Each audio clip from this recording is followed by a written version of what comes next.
শারদীয়ার আবহে খোয়াই শহরও মেতে উঠেছে উৎসবের আনন্দে। খোয়াই জগন্নাথ আশ্রম পরিচালনা কমিটির উদ্যোগে এবছর সার্বজনীন দুর্গোৎসবের আয়োজন করা হয়েছে। আজ দুপুর 1টা নাগাদ খোয়াই গনকি জগন্নাথ চৌমুহনী এলাকায় এই দুর্গোৎসবের শুভ সূচনা হয়।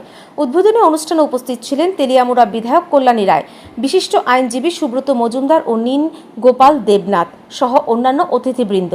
পুজোর সূচনা লগ্নে অতিথিরা মণ্ডপ পরিদর্শন করেন এবং পুজোর আয়োজনের প্রশংসা করেন।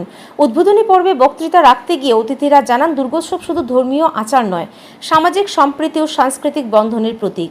খোয়াইয়ের মানুষ প্রতি বছর এই উৎসবকে কেন্দ্র করে একত্রিত হন এবং মিলেমিশে উৎসবকে আনন্দঘন করে তোলেন। এই দেবী পক্ষে এই এলাকার সমস্ত দেবীরা মিলে মায়ের আরাধনার তারা উদ্যোগ নিয়েছে এবং বিগত কয়েকদিন যাবত দিন রাত পরিশ্রম করে আজকে কিন্তু তারা এই পূজার আয়োজন করতে পেরেছে।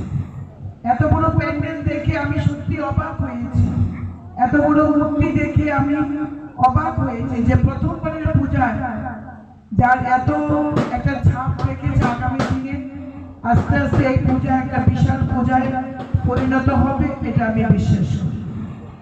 মা দুর্গা ধনং দেহি রূপং দেহি যশ দেহি, মা সবাইকে ধন সম্পদে সমৃদ্ধশালী করুন, প্রত্যেকের জীবনকে আলোকিত করুন।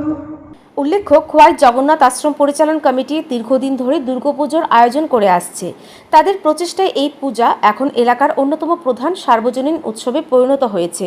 পূজা উপলক্ষে মণ্ডপে আলোকসজ্জা, সাংস্কৃতিক অনুষ্ঠান এবং সামাজিক কর্মকাণ্ডের আয়োজন করা হয়েছে। উৎসব উপলক্ষে এলাকায় ব্যাপক উৎসাহ উদ্দীপনার সৃষ্টি হয়েছে।